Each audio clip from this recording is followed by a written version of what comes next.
donde hablaremos de exportaciones costarricenses. ¿Por qué hablamos de exportaciones y por qué es tan importante? Bueno, la semana pasada se presentó el resultado de las exportaciones del tercer trimestre del año, pero no solo eso, realmente, y hay que afrontarlo así, las exportaciones sostienen gran parte de la economía costarricense, es el modelo del cual hemos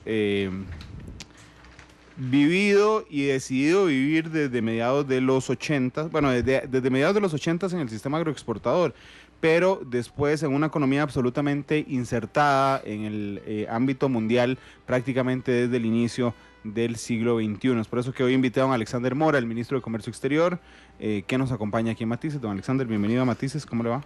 Muy bien, don Randall, muchísimas gracias y a la orden un saludo a todos quienes nos escuchan esta tarde. Gracias, don Alexander. Antes de entrar en materia sobre los resultados, decía yo hoy cuando anuncié que venía que usted es uno de los ministros más estables de esta administración.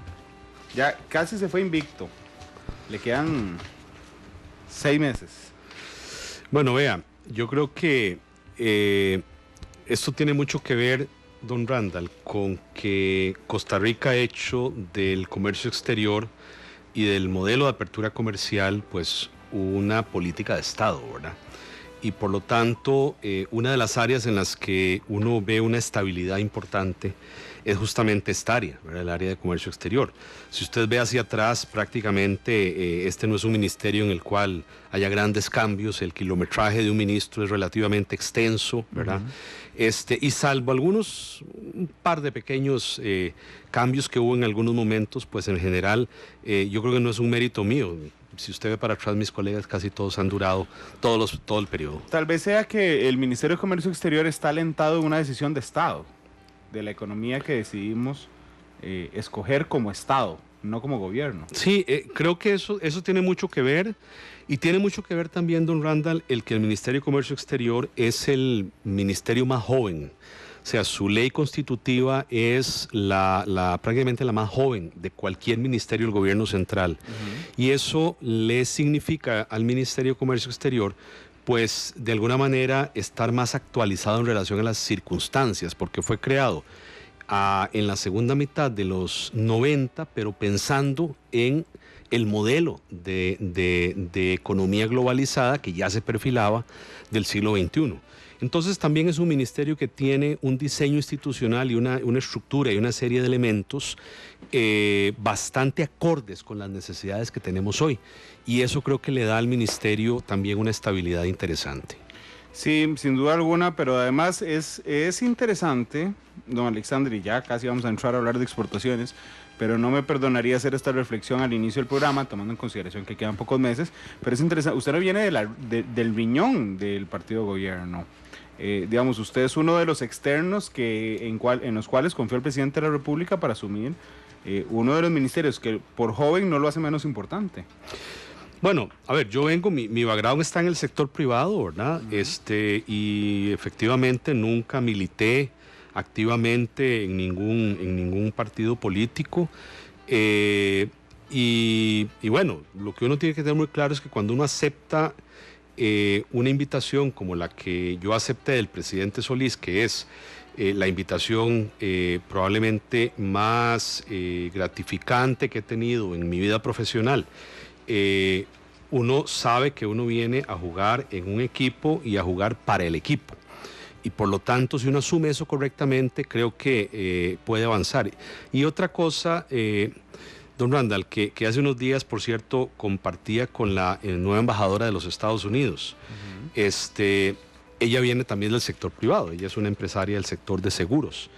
Y entonces ella me preguntó brevemente, ¿verdad?, de algún consejo, y entonces yo le decía, vea, cuando uno entra a la administración pública y viene del sector privado, tiene que tener muy claro una cosa: en el sector privado uno puede hacer todo aquello que la ley no prohíbe, pero en la administración pública uno solo puede hacer y tiene que hacer aquello que la ley dice que hace. Si uno sigue esa máxima, yo creo que la probabilidad de que uno pueda hacer una gestión razonable es buena. ¿Y cómo se ha sentido en el gobierno? Digo, tomando en consideración, realmente la mayoría de los ministros de gobierno, de los miembros del Consejo de Gobierno, son riñón de partido y eran cercanos al presidente Solís antes de que asumiera la administración. hay un par de casos de jerarcas que vienen del sector privado o que vienen inclusive de otros partidos. ¿Cómo se ha sentido esto? ¿Ha sentido discriminación de sus compañeros, desconfianza de sus compañeros en algún momento? No, vea, yo, a ver, la naturaleza humana es la naturaleza de grupo y de sentido de pertenencia. Y una de las cosas que yo creo que, pues, que es más notable, por lo menos para mí, es que quienes no habíamos participado activamente en actividades político-partidarias previas al inicio del gobierno, en realidad fuimos recibidos primero por el presidente Solís, cuyo tipo de liderazgo es un liderazgo que no discrimina en esas cosas, es un liderazgo muy abierto, muy siempre positivo y constructivo, y yo creo que eso se le impregna al resto del equipo, ¿verdad? Entonces, en realidad, más allá que los acomodos normales que todos podemos tener, ¿verdad? El inicio donde se tienen que definir claramente las cosas, este gabinete, voy a decirlo aquí, ¿verdad? Tiene una característica, y es que no tiene figurones, ¿verdad? Que es un poco lo que algunas veces sucedía, ministros que en el pasado eran demasiado absorbentes, demasiado, ¿verdad? Aquí, en parte por el liderazgo del presidente Solís y su estilo, ¿verdad? Y en parte porque hay un gran respeto a las competencias, hay un gran respeto al conocimiento, ¿verdad? Y en este gabinete además hay gente que sabe por el fondo las cosas, lo cual es muy satisfactorio y lo hace sentirse y trabajar a uno de una manera muy cómoda con el resto de colegas, sin tener que estarse, pues, preocupando de si lo que le dicen a uno es lo que es o no es, ¿verdad? Yo creo que aquí eso es una de las características que ha tenido este equipo. Bueno, y curiosamente el Ministerio de Comercio Exterior tiene que trabajar, bueno, sí, históricamente tiene que trabajar. Yo realmente creo que se lograron superar algunas rencillas en los últimos años, y tiene que trabajar muy cercano al Ministerio de Relaciones Exteriores, que tiene una particularidad en esta administración. Los dos, el COMEX y Relaciones Exteriores, están encabezados por personas que no eran riñón político del partido de gobierno. Y a mí me llama la atención porque efectivamente antes había mucha cizaña entre los dos ministerios que en este gobierno, en esta administración, hemos visto absolutamente superadas. A ver, recuerde usted que cuando en el año 96 nace el Ministerio de Comercio Exterior, nace luego de quitarle competencias tanto a la Cancillería como al Ministerio de Economía, Industria y Comercio, e inclusive algunas competencias al Ministerio de Agricultura. Entonces, pues digamos que hay procesos generacionales donde esas heridas se saldan, ¿verdad? O se sanan, y yo creo que ya llegamos a esos momentos, ¿verdad? Me parece que hemos tenido la claridad, tanto la Cancillería como el Ministerio de Comercio, de saber que somos complementarios, de que nos necesitamos el uno al otro. O sea, yo, por ejemplo, cuando viajo a un país necesito al embajador, o sea, es un activo que debo aprender a usar correctamente. Los embajadores necesitan al Ministerio de Comercio, ¿verdad?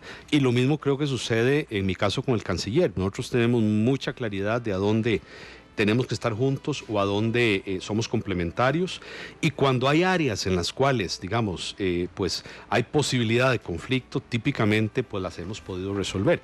Incluso vea que hemos promovido algo que me parece que es muy oportuno, y es que Cancillería tenga convenios de cooperación y de trabajo por su parte, con el apoyo de COMEX, ¿verdad? Tanto con CINDE como con Procomer. De manera que Cancillería no solo tiene el acceso a COMEX y el apoyo de COMEX, sino también de CINDE y Procomer. Y esto, por ejemplo, para la expansión de oficinas de promoción comercial que hemos hecho en una serie de ciudades y países donde no teníamos actividades previas, el rol de los embajadores ha sido fundamental. ¿Qué va a pasar con usted? ¿Ya tiene previsto qué pasará con usted a partir de mayo, don Alexander? Bueno, yo, como lo dije anteriormente, don Randall, vengo del sector privado y volveré al sector privado, ¿verdad? Mi área ha sido el área de tecnologías digitales, telecomunicaciones, y bueno, allá tengo, espero mi continuidad, ¿verdad? Una vez que termine las funciones acá. ¿Cómo calificaría su experiencia en el sector público? Mire, yo yo me inicié en el sector público primero como una especie de demandante, ¿verdad? Porque mi rol en cámaras empresariales, en la Cámara de Tecnologías, en Cadexco, pues era mucho de ser interfaz con la administración pública. En mis roles de presidente y vicepresidente me tocaba a mí que estar negociando, que estar hablando con ministros, etcétera. Entonces, digamos que me acerqué como demandante de servicios del Estado para los sectores que yo representaba. El sector público de alguna manera me acogió, ¿verdad? Y entonces varios ministros viendo, digamos, una actitud positiva, un liderazgo positivo. Y una cosa muy interesante que aprendí yo y es que, ¿verdad?, que las cámaras empresariales idealmente deben ser grupos de trabajo y no grupos de presión. Y yo sé que no es fácil, ¿verdad? Porque típicamente son la expresión de un grupo económico, de un interés económico. Y no es fácil, ¿verdad?, tener la madurez de poder ser más bien grupo de trabajo que grupo de presión. Entonces yo hice un esfuerzo importante por ser siempre, ejercer un liderazgo positivo y ser cooperador y tratar entonces de que las cosas evolucionaran por ahí. Luego, pues, pasé un tiempo en banca, ¿verdad? Entonces mi inserción como funcionario público fue en el sector bancario, como director de banco, y ahí, pues, fue donde desarrollé mis herramientas, digamos, para estar en el sector público, y me parece que sobre esa línea aprendí en un escenario muy complejo y muy demandante, y además un escenario de mucho rigor, que es lo que luego me vine a encontrar en Comex, un ministerio de mucho rigor, muy técnico, donde la gente sabe por el fondo las cosas, ¿verdad? Y luego, pues, obviamente, instituciones con mucha capacidad de ejecución, como son CINDE y Procomer, que complementan y operativizan lo que la política de comercio exterior, o mucho de lo que la política de comercio exterior define.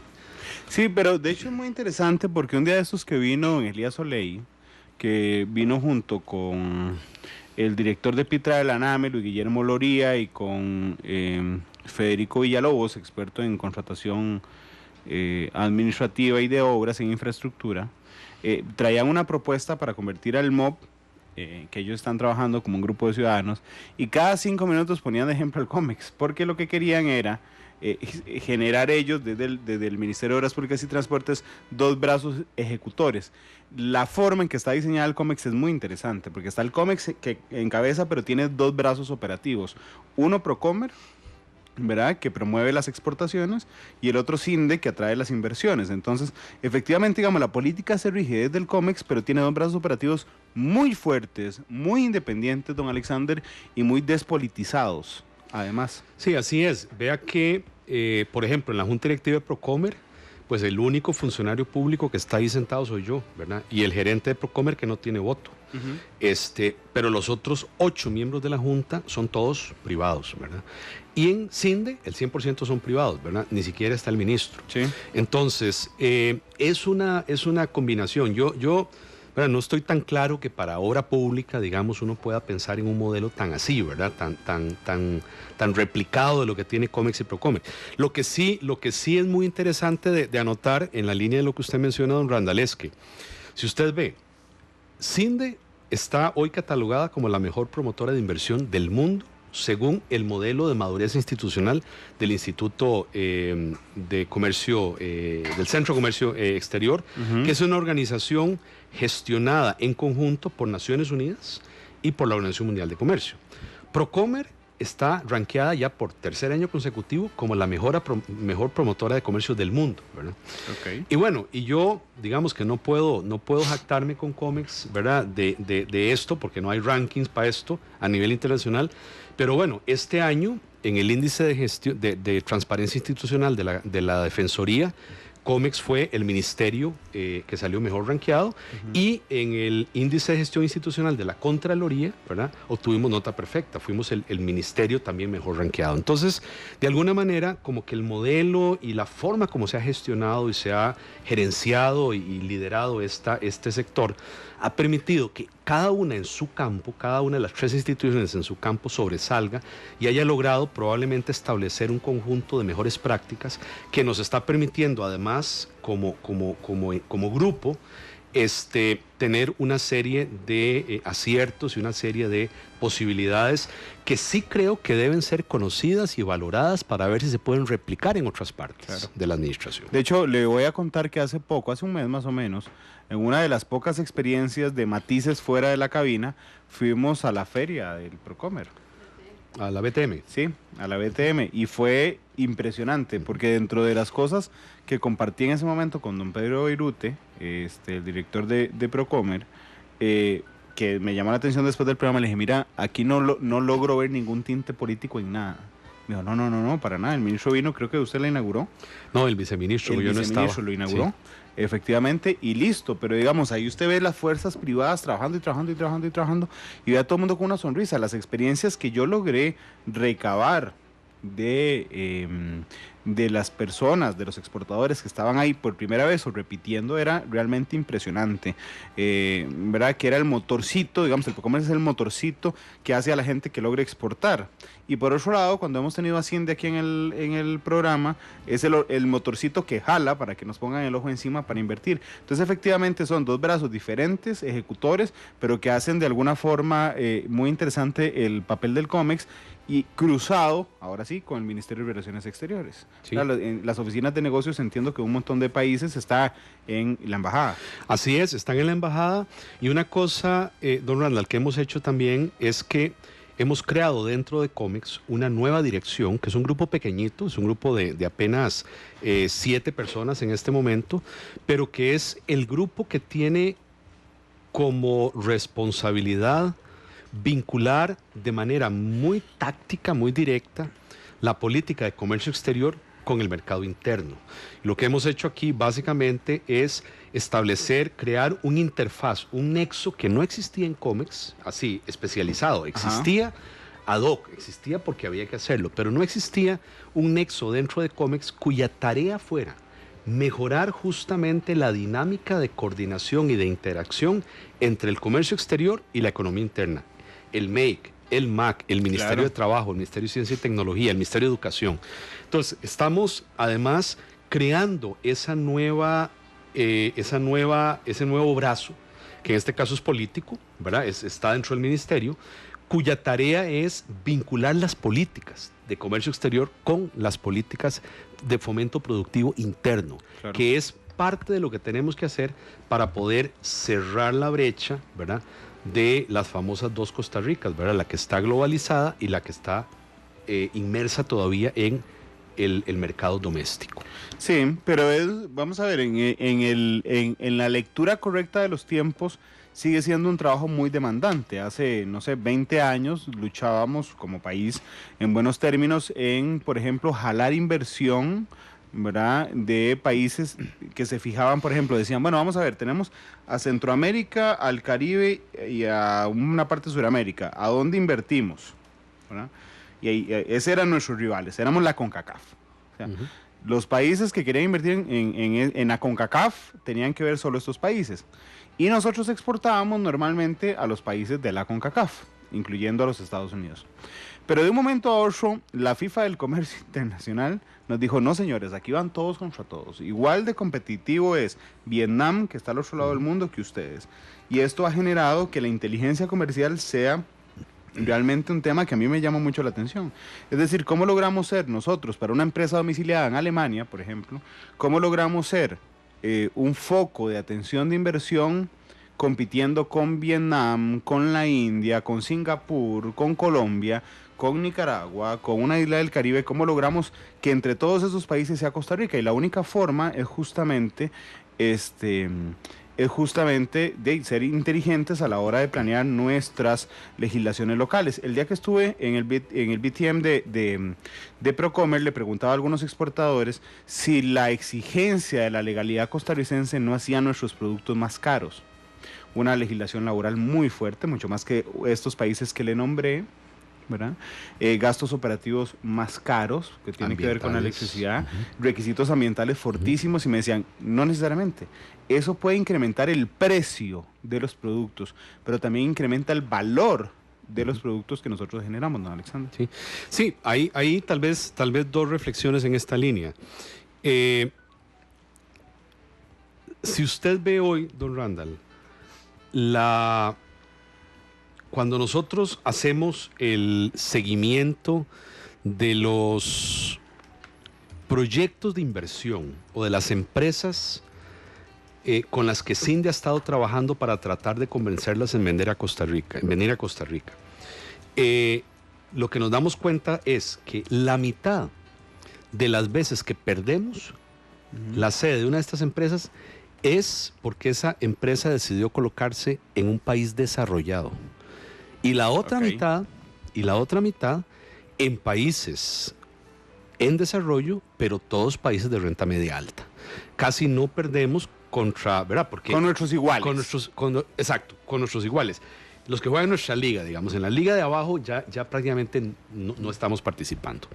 Esto que usted menciona de la BTM es muy interesante, ¿verdad? Porque la forma como nosotros nos colocamos en el mundo, teniendo recursos tan limitados como tenemos, es a través de tener presencia en los principales foros, pero además atrevernos a traer a los compradores más importantes, digamos, a Costa Rica. Claro. Y en la línea del BTM, una cosa que le voy a comentar muy interesante. Estamos proponiendo a la Junta Directiva para el año entrante tener 2 BTMs, 2 eventos. Uno en el segundo semestre que tiene que ver con bienes y uno en el primer semestre dedicado solo a servicios. Claro. Porque vea usted que ya los servicios pronto van a llegar a $5,000 millones, o sea, equivalentes a la mitad de las exportaciones de bienes. Y por lo tanto, necesitamos ya comenzar a desarrollar esa capacidad, porque además ahí estamos teniendo un potencial de crecimiento impresionante. Y tenemos que poder concretar esas capacidades. Nosotros en 20 años, no sé si me estoy yendo muy allá, si no me recorta el tiempo, en 20 años seremos un país donde los servicios pesen más que las exportaciones de bienes. Mire, nosotros estamos estimando, Randall, que vamos a estar, que los servicios van a representar el 50%, perdón, que los servicios y los bienes se van a igualar prácticamente en el año 2020.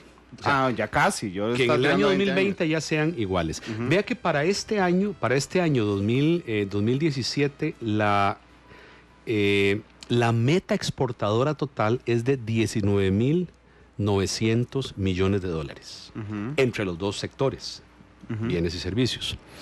Pero ya el sector de bienes va a estar en este caso prácticamente o sea, la meta es unos 10,650 millones. Sí, casi ya están iguales. Y la meta de servicios es de 8,250 millones, ¿verdad? Pero por la velocidad de crecimiento que estamos viendo en los servicios, ¿verdad? Si además nosotros pulimos algunos elementos en lo que es educación y formación técnica, que tiene que ver con las áreas más tecnológicas, más duras, digamos, y los idiomas.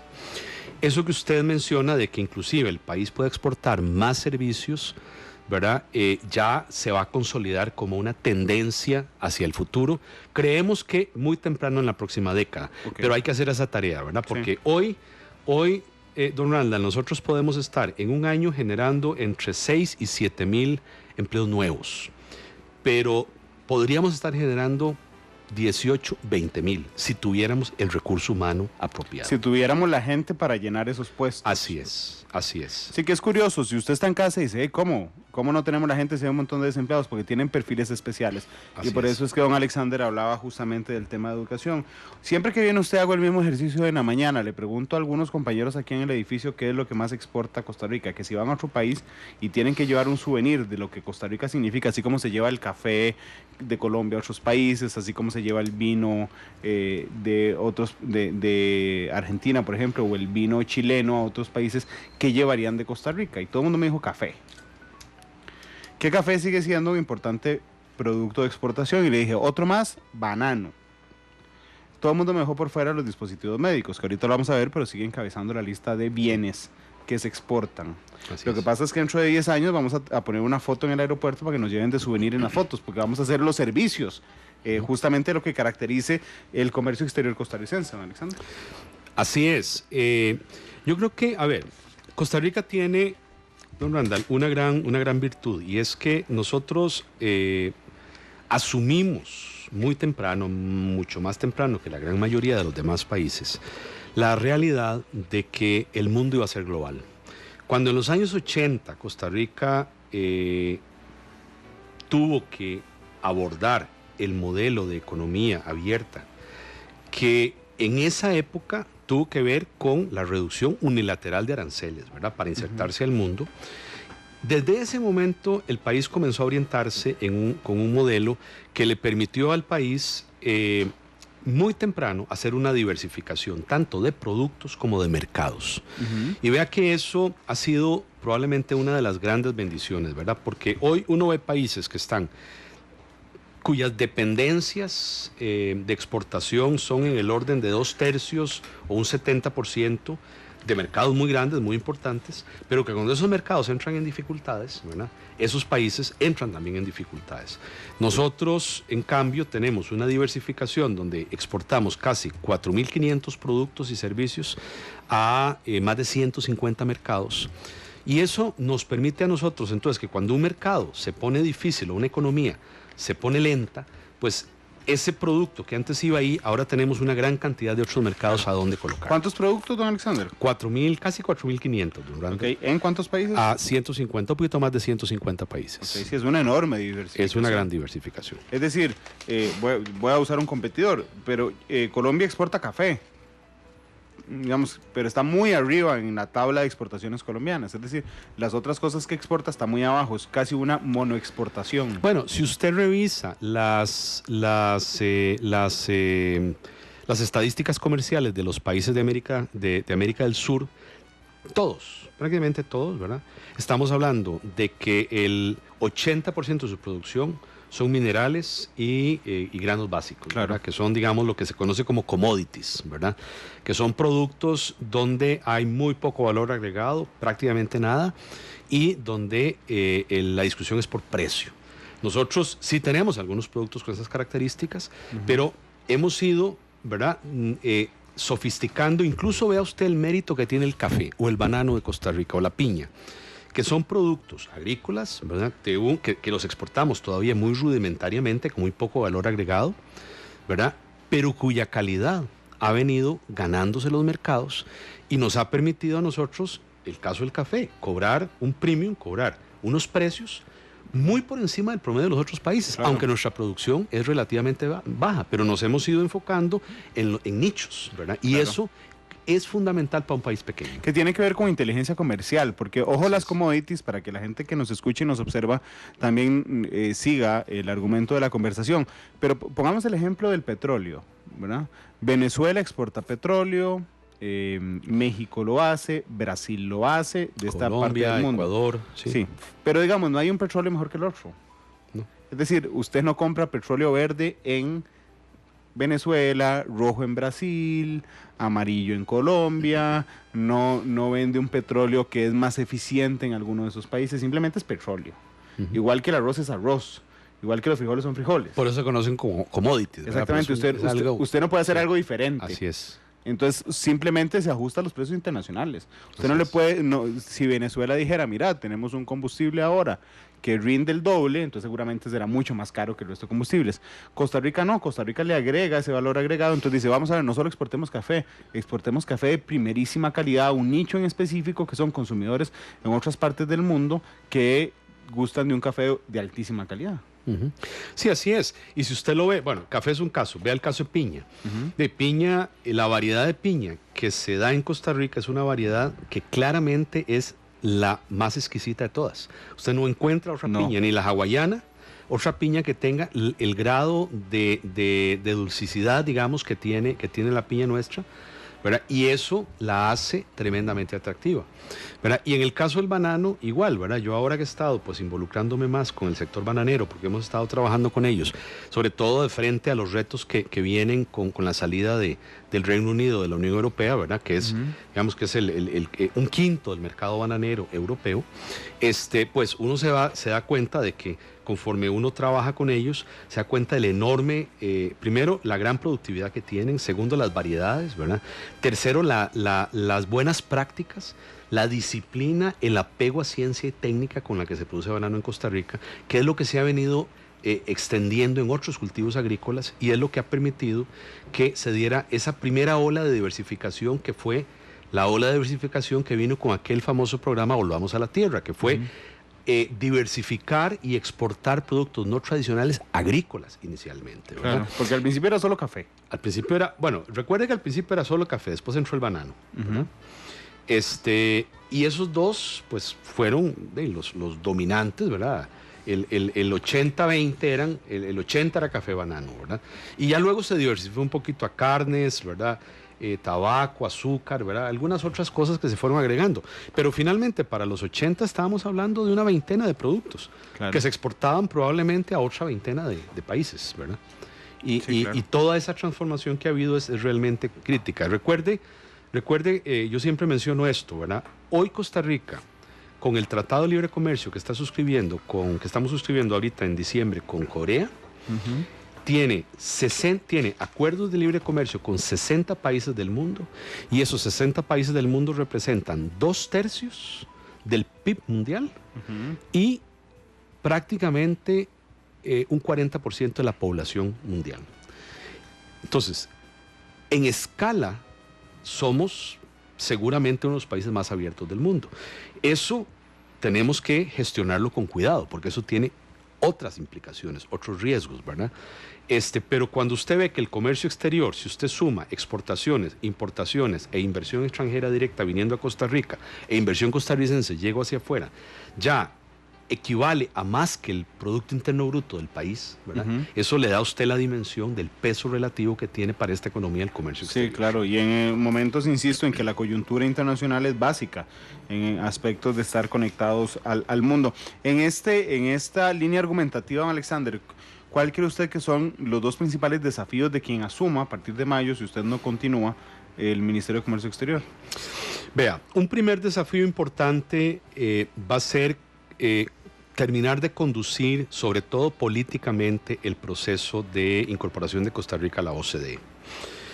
Digo que ese es un desafío importante, y lo coloco aquí pues porque el Ministerio de Comercio Exterior es el representante ante la OCDE y es el coordinador nacional de este proceso. Claro. Y este proceso es un proceso de altísima visibilidad mundial, ¿verdad? Costa Rica está siendo visto con ojos de sorpresa por muchos países que no pensaban que Costa Rica iba a tener, primero, la capacidad de obtener la invitación para que iniciara el proceso de adhesión, y segundo, que iba a tener la capacidad de implementar y entrar en el proceso. Y esto es trascendental porque tiene esa dimensión de imagen país afuera, pero hacia adentro tiene una dimensión probablemente igualmente importante, que es la de modernizar el Estado costarricense, la de trabajar desde adentro para que el Estado costarricense mejore su forma de trabajar, sea más eficaz, más eficiente y más transparente en su forma de operar, y que eso tenga como resultado, obviamente, mayor inclusividad. Y esto me parece que es central. Creo que ese es un tema. El otro tema relevante para quien me suceda a mí en el puesto, evidentemente va a ser esa armonización y vinculación entre la economía doméstica y la economía global.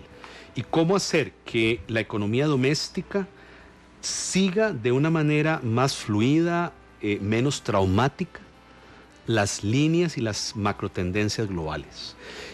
Y de ahí ha venido pues la intención nuestra de crear esta dirección de aprovechamiento del comercio, que es la dirección, digamos, que un poco que les traduce a la economía doméstica, igual a como lo hace Procomer con los pequeños exportadores, ¿verdad? Pero aquí traducimos más en el lenguaje político y en la política pública lo que tenemos que hacer para poder sacar el enorme provecho que Costa Rica puede tener de ese desarrollo. Vea que el año pasado ya nosotros superamos el umbral de los $16,000 de ingreso per cápita, pero seguimos siendo un país de renta media, ¿verdad? Y además estamos en lo que se conoce como la trampa de la renta media. Entonces, ahí me parece que el Ministerio de Comercio Exterior tiene un rol estratégico fundamental, ¿verdad? De guía, de apoyo, de complemento a lo que hacen los ministerios internos, Pero la forma como lo hagamos no es sencilla. Y me parece que ese es el segundo gran reto que va a tener mi sucesor. Alexander, antes de ir a la primera pausa, le pregunto, no le voy a consultar nombres de empresas, por supuesto, pero hay, por ejemplo, grandes inversiones que se están terminando de arreglar, que podrían ingresar a nuestro país en términos de inversión extranjera directa antes de mayo del próximo año. Mire, nosotros, don Randall, para este año tenemos las metas que están en el Plan Nacional de Desarrollo, ¿verdad? De proyectos nuevos y empresas nuevas, ¿verdad? Para este año tenemos la meta de 20 nuevas empresas que ingresen a Costa Rica. Creo que tenemos en este momento como 14. Faltan 6. Sí, y en el nivel de proyectos tenemos 40 proyectos. Donde ya la mayoría de estos proyectos son proyectos de reinversión. Es un proyecto de empresas que ya están establecidas. Y que van a hacer su operación más grande en Costa Rica. Que van a crecer su operación en Costa Rica. ¿Vamos a cumplir la meta? Mire, nuestra proyección es que la meta de exportaciones, la meta de inversiones y las metas de proyectos no tenemos mayores preocupaciones. Okay. Entonces le puedo preguntar si de aquí a diciembre podríamos escuchar la noticia de 6 nuevas empresas reinvirtiendo o invirtiendo. Sí. Sí. Sí, sí. Ahora, los proyectos, o sea, una de las cosas que hemos venido viendo es que tenemos más proyectos y en su mayoría son de escala más pequeña. ¿Verdad?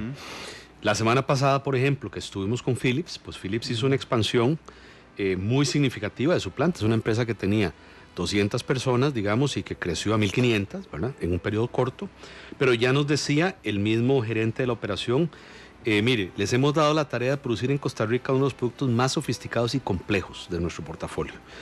Y ya las primeras pruebas, ya los primeros productos, ya los estamos exportando.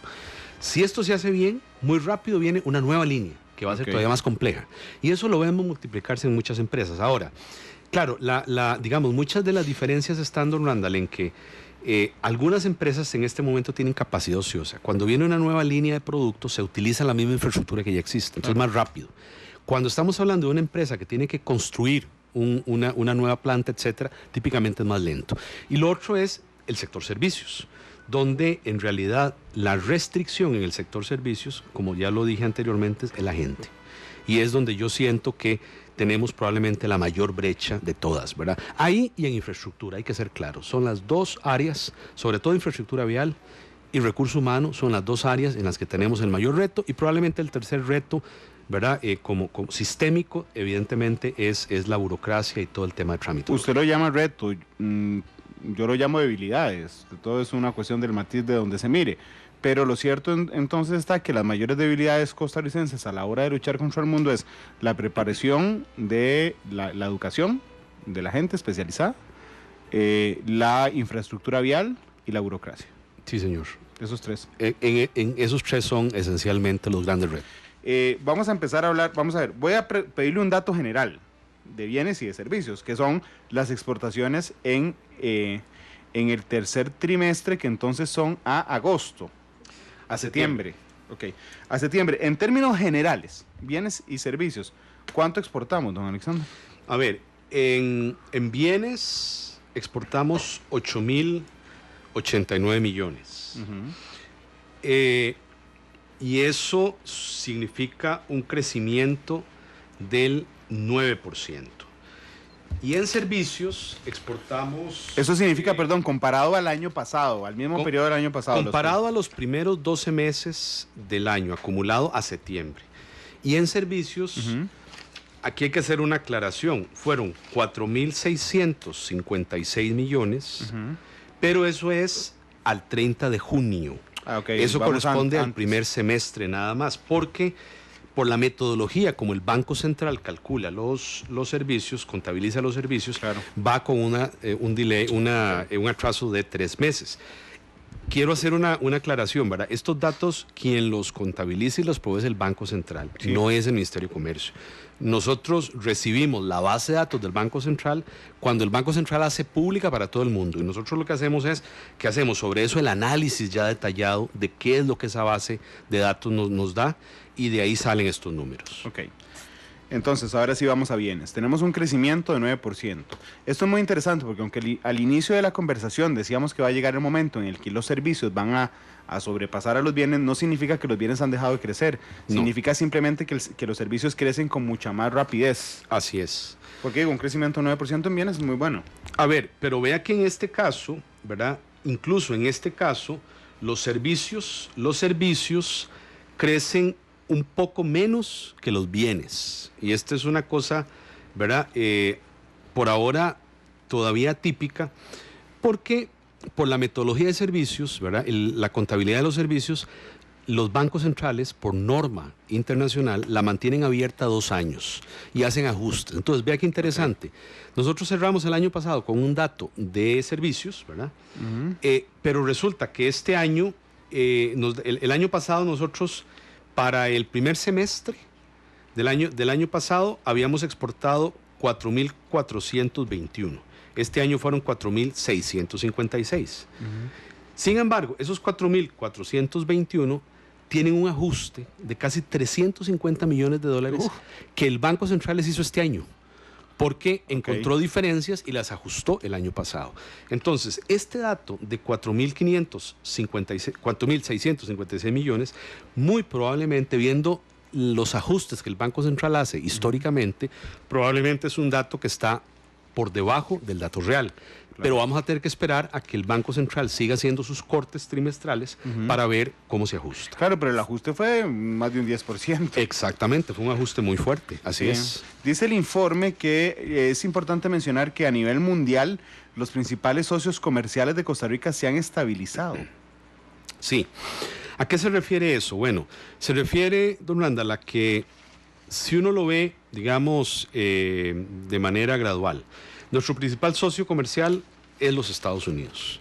Los Estados Unidos ha venido de una crisis, ¿verdad? Del 2008-2009, una crisis donde el país salió de la crisis, pero muy lentamente, ¿verdad? Y sus crecimientos eran muy, muy pequeños. Ha sido hasta en estos últimos 2 años que los crecimientos ya han acelerado. Lo mismo sucedió con Europa, que es nuestro tercer socio, ¿verdad? En materia de colocación de productos, ¿verdad? Porque está Centroamérica entre ellos, ¿verdad? Y Centroamérica sí ha sido normalmente más estable, ¿verdad? Pero digamos que nuestros principales socios, los que representan en este momento el 80%, están bastante estabilizados en este momento. El único caso que o sea, si usted ve las cifras, todas las regiones crecen. Crece Norteamérica, crece Centroamérica, crece el Caribe, crece Europa y crece Asia. Asia crece muchísimo, crece un 79% el comercio con Asia, ¿verdad? En orden, perdón, don Alexander, ¿es Estados Unidos? Vea, el que más crece es Norteamérica, correcto, que suma Estados Unidos, Canadá y México, ¿verdad? Bueno. Que crece un 8%. Y en absoluto son 278 millones de dólares. Ok, pero es nuestro primer destino exportador. Es nuestro primer destino exportador, correcto, y es el que más creció, en términos absolutos.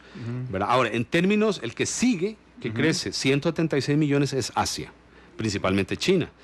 Y eso representa un crecimiento del 79%. Pero ese es nuestro cuarto socio comercial. Ese es exactamente nuestro tercero, Asia es nuestro tercero. Norteamérica es nuestro cuarto, sí, es el destino donde más exportamos. Centroamérica, Europa. Europa y Asia. Y Asia, exactamente, sí señor. Entonces, esos son nuestros principales socios comerciales. Norteamérica, Centroamérica, Europa y Asia en ese orden. Así es. Asia creció 79%. Sí. Centroamérica. Centroamérica creció un 3. ¿Y Europa? Y Europa un 4. No, perdón, Europa un 9. Un 9. Centroamérica un 3 y el Caribe un 4. Centroamérica 3. 3, Caribe 4. Norteamérica 8.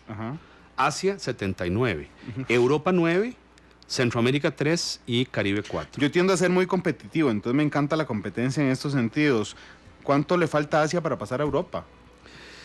No, le falta bastante. ¿Sí? Le falta muchísimo, porque recuerde que en Europa tenemos, por lo menos hay 3 grandes pilares ahí, que son 4. Banano, piña, café y dispositivos médicos. Y eso mismo, si usted lo ve en Asia, apenas se está construyendo. O sea, la base en Asia es mucho más pequeña en este momento. Recuerde que nosotros tuvimos un superávit comercial con China por muchos años por los componentes electrónicos que se exportaban desde Costa Rica. Pero una vez que esa exportación se eliminó, correcto, entonces ya lo que nos queda ha comenzado a crecer bastante, porque si usted ve 79% grande, pero de una base más pequeña. Ok, y los productos, aquí estoy viendo la tabla, que más exportamos respecto a bienes son, primero, equipo de precisión y médico. Ese es nuestro primer bien de exportación, que por cierto creció un montón en relación con el año pasado. 14% creció, sí señor. 14% y representa el 26% de todas las exportaciones de bienes, sí señor. Que subió un 14%. 14%, ese es el primero. A ver, sí, ese es el que más crece y está en participación total, está prácticamente empatado con el sector agrícola, que como un todo representa un 27% y creció un 4%. Ok, creció un 4%. Sí. Sí, prácticamente están empatados. Están empatados, solo que si usted ve, dispositivos médicos crece al 14% y el sector agrícola al 4%. Claro. ¿Verdad? Y entonces, en tercero viene la industria alimentaria. La industria alimentaria, que representa el 15% de nuestras exportaciones, ¿verdad? Y creció un 5%. Ok. Después químico farmacéutico. Químico farmacéutico, electrónica y metalmecánica, ¿verdad? Exacto.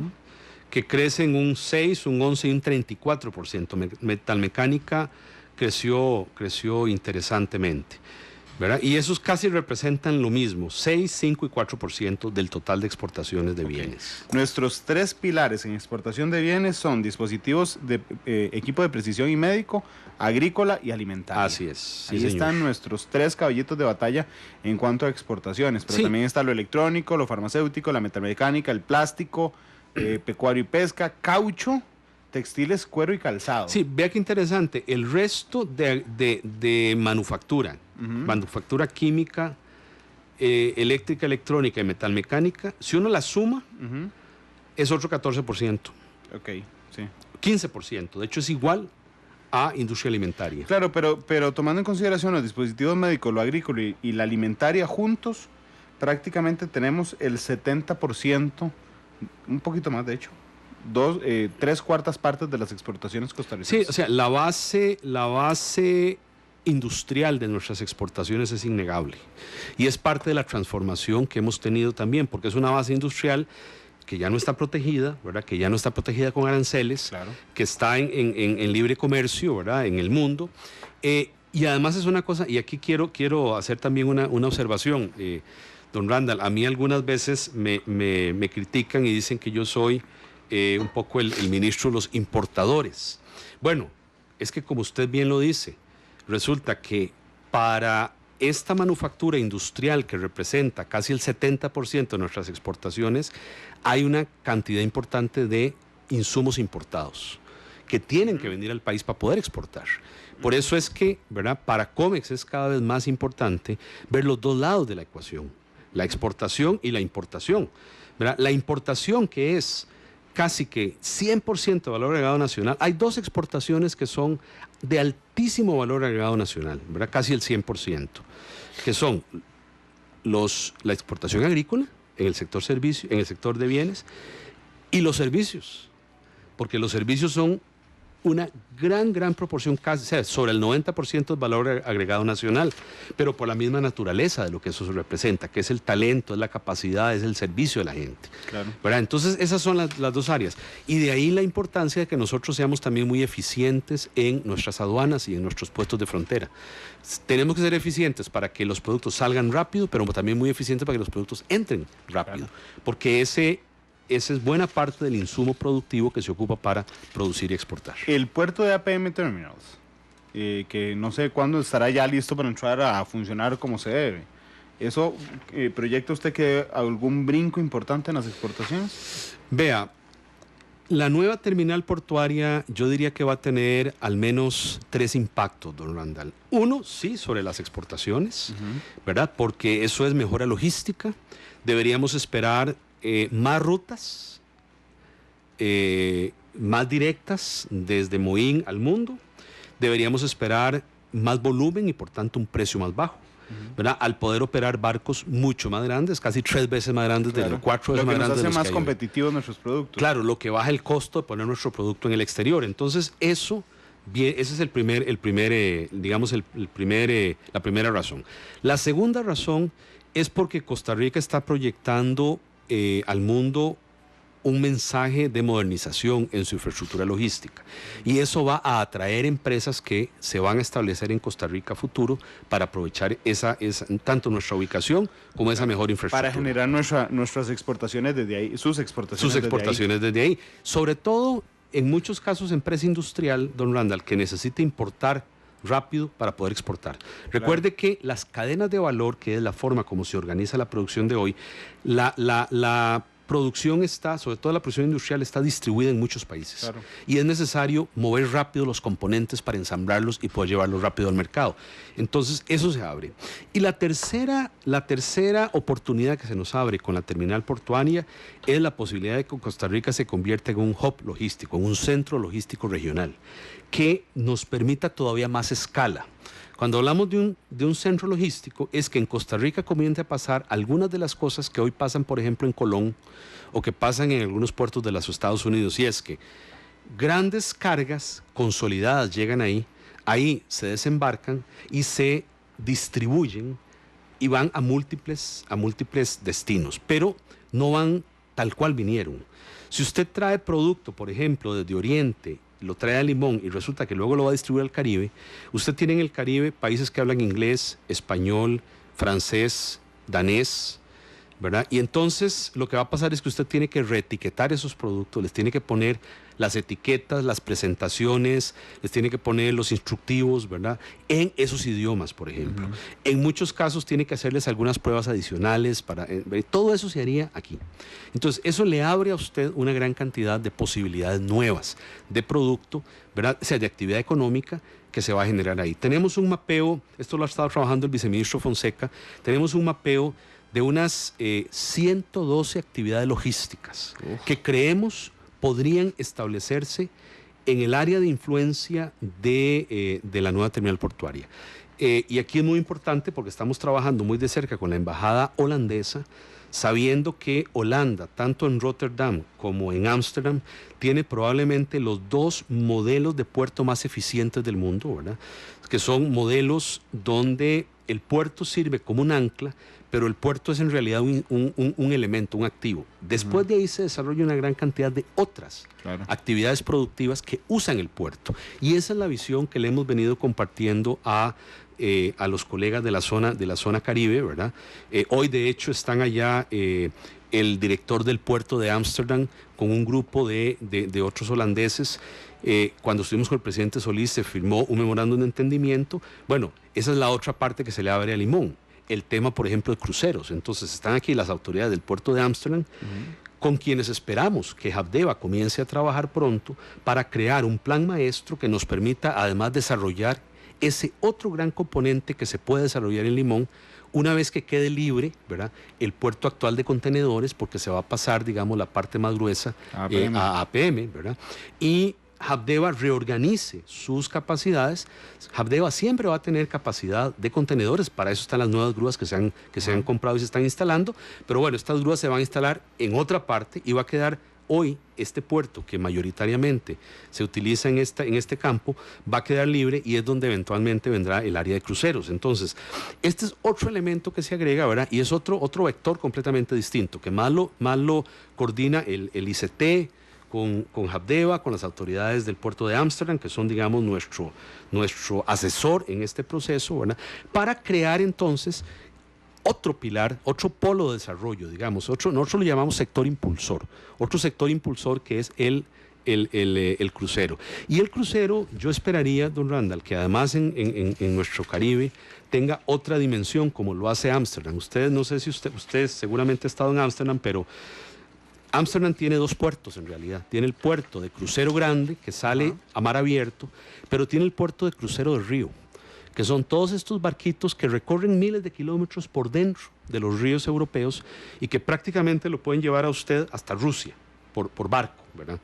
Bueno, nosotros tenemos en los ríos del Caribe y en la zona de Tortuguero, tenemos un potencial inmenso de desarrollar una industria muy bonita, de baja escala, muy boutique, digamos, ¿verdad?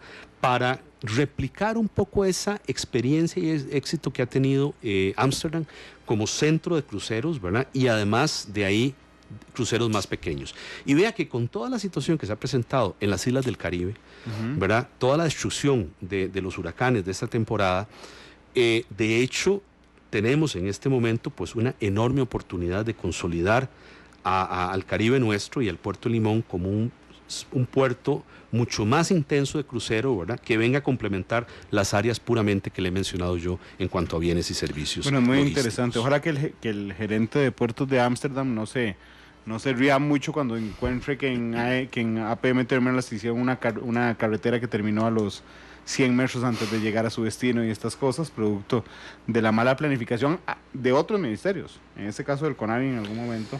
Que digo, da pena, porque efectivamente cuando uno visita Ámsterdam y ve la infraestructura que rodea el puerto, y aquí se da cuenta que se equivocaron por 100 metros de una carretera, es realmente muy complicado luchar contra esas ridiculeces que a veces genera el sistema costarricense, don Alexander. Pero déjeme ir a una pausa y regreso para hablar de servicios, más bien, en la última parte del programa. Vamos a la pausa y volvemos.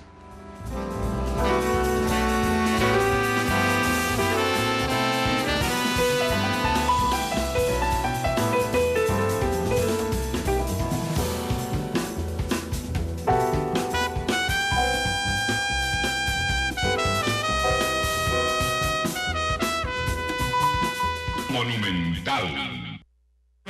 Porque la realidad tiene muchos tonos, matices. Yo desde ya pienso en mi pensión. Yo tengo un compromiso para planear mi mañana. Yo pongo mi futuro en las mejores manos.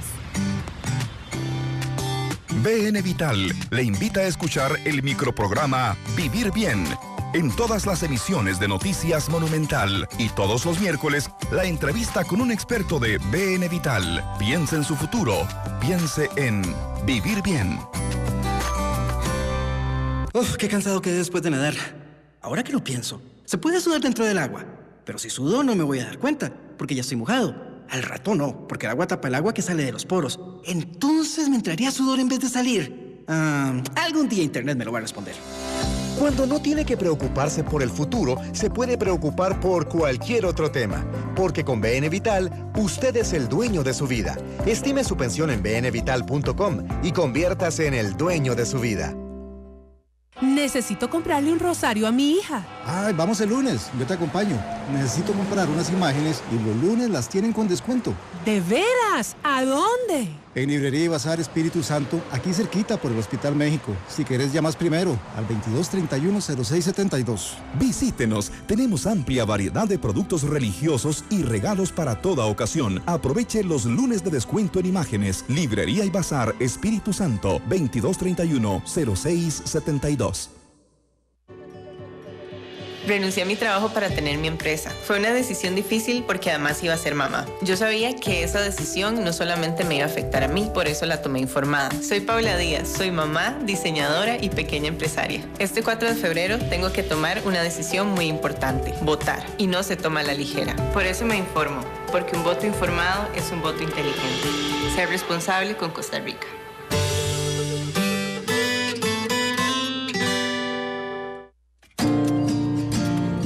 ¿Sabes qué es pura vida? Pura vida es iniciar un viaje hacia el trabajo.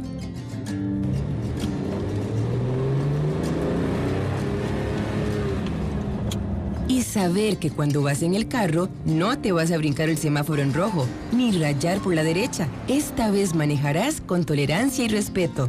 Hacer de nuestras calles un lugar de paz depende de nosotros. Uno a uno, cambiamos todos. Un mensaje de Repretel, Central de Radios y Nova Cinemas.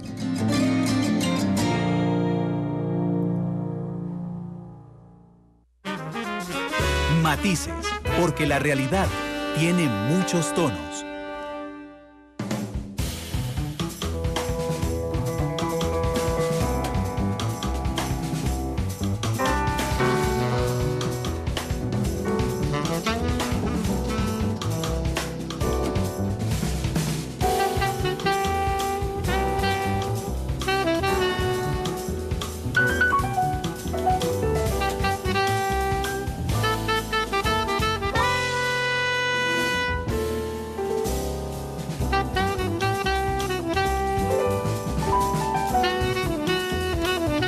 3 de la tarde con 14 minutos. Gracias por estar con nosotros en Matices. Estamos con el ministro de Comercio Exterior, don Alexander Mora. Estábamos hablando sobre la exportación de bienes y vamos a hablar ahora sobre la exportación de servicios que aumentaron, me contaba don Alexander, en un 5%.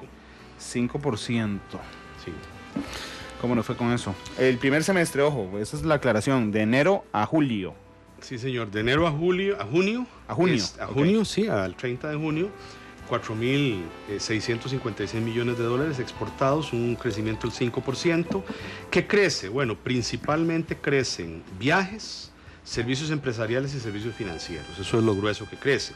Y muy interesante, don Randall, es lo siguiente. Viera que hemos hecho un comparado de Costa Rica comparado con Asia, Europa, Centro y Suramérica, el resto de Latinoamérica, Norteamérica y el mundo. Desde el año 2013 hasta el año 2017.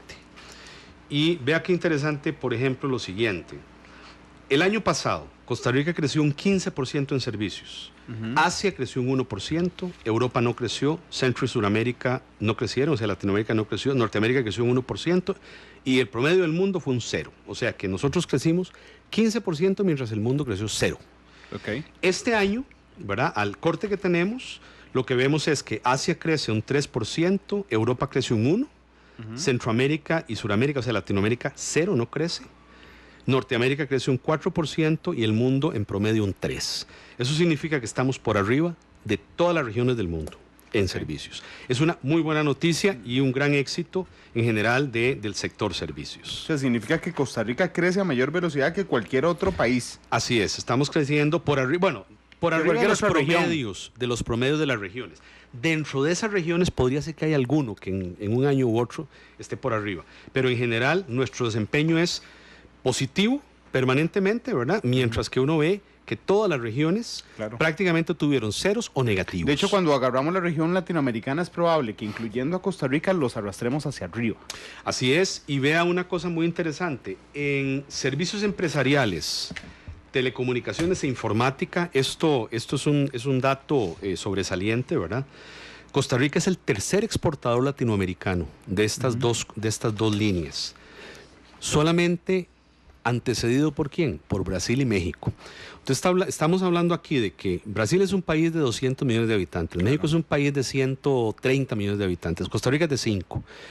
Y sin embargo es el tercer país en exportaciones absolutas. No estamos hablando de exportación per cápita, estamos hablando de total exportado afuera del país en servicios, comparado con México y Brasil. Somos el tercero en América Latina. Eso le da a usted la perspectiva del crecimiento tan enorme que ha tenido en Costa Rica esos dos sectores de servicios empresariales y servicios asociados a tecnologías digitales. Bueno, y lo que dice es muy interesante, don Alexander. Además, y lo que dijo antes, si tuviéramos más gente preparada, el crecimiento hubiera sido todavía mucho mayor. Así es, ¿verdad? Estimamos este año generar entre 6 y 7 mil nuevos empleos en este sector. Pero los números de CINDE y los números que nos dan las cámaras empresariales de servicios nos dicen que podríamos estar fácilmente colocando 3 veces esa cantidad de personas. Sí, pues nos faltan las personas. Nos faltan las personas y ahí es donde necesitamos pues algunos ajustes en la parte educativa, tanto técnica como universitaria, para darle el peso que estos sectores Pero requieren. era un detalle que le quería preguntar. ¿Faltan personas que quieran estudiar eso o faltan carreras que se ofrezcan para eso? Mire, yo le voy a dar un dato muy claro. Casi 2.000 muchachos trataron de entrar al Instituto Tecnológico de Costa Rica a estudiar ingeniería en computación el año pasado y solamente 120 eran admitidos. Ok. Ahí está la respuesta. Entonces ahí hay una contradicción entre la oferta pública, por lo menos entre la oferta pública técnica y la cantidad de aspirantes que quieren, porque seguramente el dato de 120 no es que el rector del TEC dijo, recibamos a los 120, tiene que ver con infraestructura, con capacidad de cantidad de profesores. Sí, hay que recordar, usted está tocando dos cosas que son centrales, ¿verdad? Recuerde que para enseñar ciencias duras, por ejemplo, computación, usted no necesita solamente una pizarra y un marcador. Claro. Usted necesita computadoras, laboratorios, hay todo un montón toda una inversión y una serie de activos que están detrás de esa decisión, ¿verdad? Entonces, en realidad, nuestras universidades, ¿verdad?, pues enfrentan una situación importante, tienen que transformarse, tienen que ajustarse, ¿verdad? La forma es una forma que ellos deberán definir, por la autonomía la deben definir ellos. Nosotros lo que les venimos pues trayendo es la información y esperamos que ellos reaccionen con más velocidad de lo que lo han venido haciendo. Claro, porque además cuentan con el FES, que es un tema polémico, es un tema político, pero cuentan con los fondos para las universidades que entrega el gobierno central. Bueno, usted vio que la OCDE recientemente publicó el estudio sobre el sistema educativo costarricense y dijo claramente, ¿verdad? O sea, en palabras de la OCDE, dijo 3 cosas relevantes, ¿verdad? O 4. Primero, que Costa Rica tiene que hacer una inversión mucho más inteligente de sus recursos, ¿verdad? Segundo, que debe enfatizar en la educación infantil, ¿verdad?, antes de preescolar y preescolar, ¿verdad? Y luego en la educación superior, ¿verdad? Y básicamente planteó, ¿verdad?, esa hipótesis. Luego, ¿verdad?, que Costa Rica es un país que se ha enfocado mucho en cobertura y tiene que enfocarse más en calidad, ¿verdad? Y cuarto, ¿verdad?, y aquí es muy importante, ¿verdad?, que ese enfoque en calidad es un enfoque que Costa Rica tiene que hacer inteligentemente. Vea que la ministra de Educación ha liderado un proceso muy interesante de un proyecto de ley que está en la Asamblea Legislativa. Hay 2 proyectos que son fundamentales para nosotros. Uno es el de educación dual, ¿verdad?, hacer que toda la educación técnica tenga ese contacto tan necesario con la industria para levantar el nivel de nuestros técnicos. Y del otro lado está el programa de acreditación de las universidades y las carreras universitarias, ¿verdad?, para levantar la calidad de la parte universitaria. Y por otro lado, bueno, hay una serie ya de esfuerzos en educación preescolar y en renovación de currícula, ¿verdad?, sobre todo en primaria y secundaria, matemáticas, etcétera, ¿verdad? Y el otro tema es el bilingüismo, ¿verdad?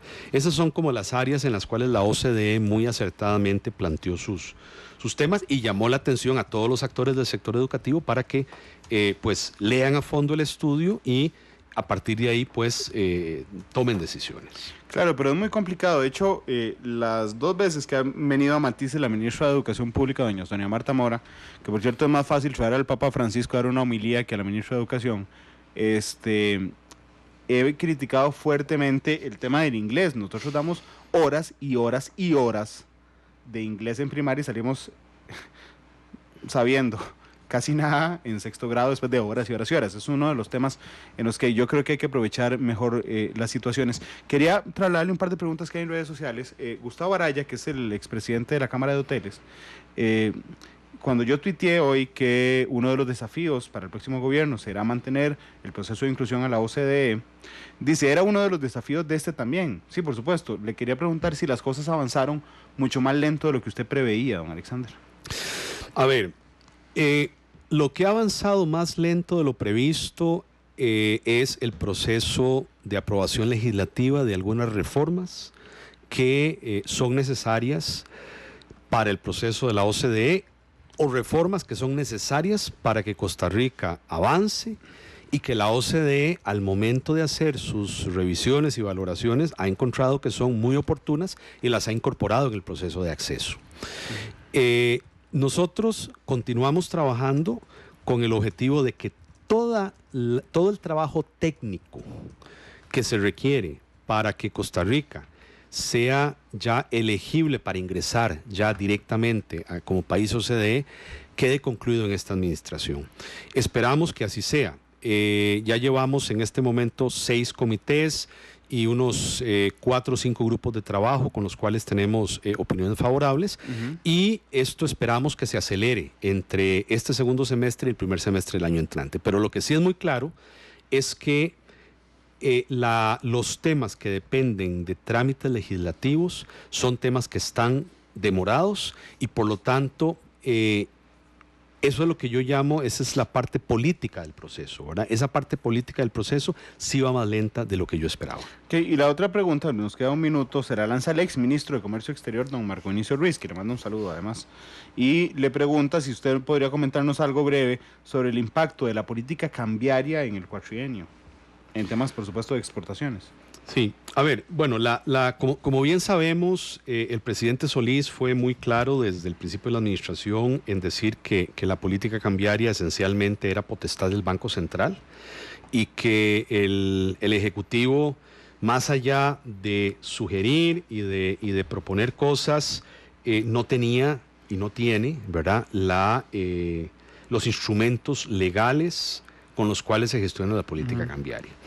Además, recordemos que el Banco Central de Costa Rica tiene una autonomía, su junta directiva es la que lo gobierna, y en esa junta directiva, pues básicamente es un grupo técnico de muy alto nivel, de economistas, de financieros, los que están sentados ahí, y esta administración fue respetuosa desde el día 1 respecto a esto. Ahora, claramente, ¿verdad? Y le agradezco a don Marco la pregunta y además el saludo y se lo devuelvo, ¿verdad? Claramente esto afecta las exportaciones y las importaciones, ¿verdad?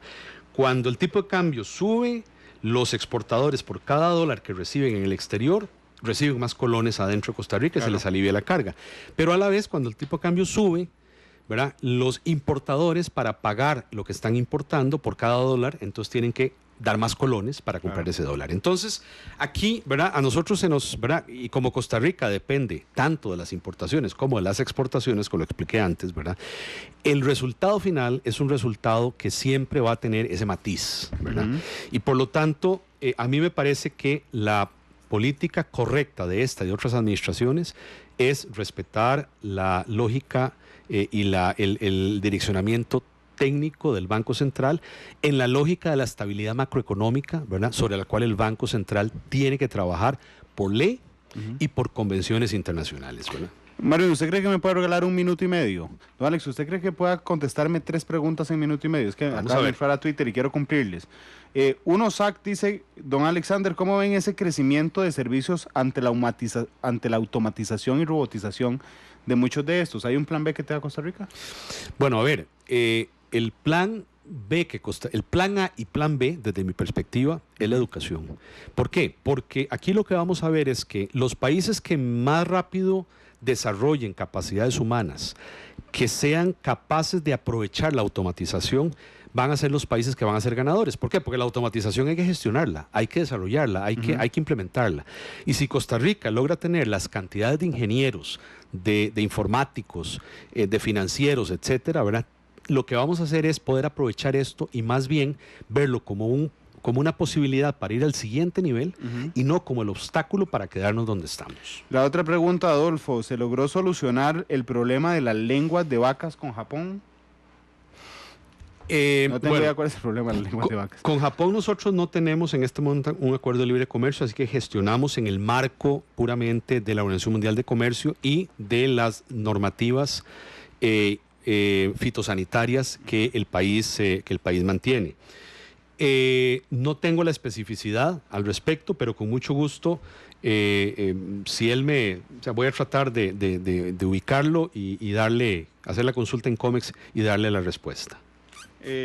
Isaac pregunta de último, ¿qué pasó en Caldera con el ferry a San Salvador? Bueno, es un proceso que está todavía abierto, ¿verdad? Como ya probablemente recordarán, la empresa que originalmente había avanzado y tenía una propuesta sobre la mesa y se había trabajado con ella, decidió eliminar su propuesta, básicamente por discrepancias de tarifa.